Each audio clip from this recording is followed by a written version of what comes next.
National Examination Committee Pre-Board Examination 2023 ধৌৰী ডিষ্ট্ৰিক্টৰ class 10ৰ জেনাৰেল ছায়েন্সৰ MCQ কুৱেশ্যনবিলাক ইয়াতে সলিউশ্যন কৰি দিয়া হ'ল। মাই ডিয়াৰ ষ্টুডেণ্ট, তোমালোকৰ আপকামিং ফাইনেল এক্সামৰ বাবে এই কুৱেশ্যন এনচাৰবিলাক চাই লোৱা।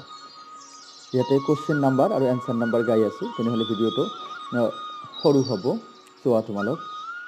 নাম্বাৰ 1, কুৱেশ্যন নাম্বাৰ 1 এনচাৰ হ'ব B, question number 2 answer D, question number 3 answer C, question number 4 answer A, question number 5 D, 6 C, 7 B, 8 C, 9 B, 10 C, 11 C, 12 B, 13 C, 14 A, 15 C, 16 D, 17 D, 18 C, 19 B,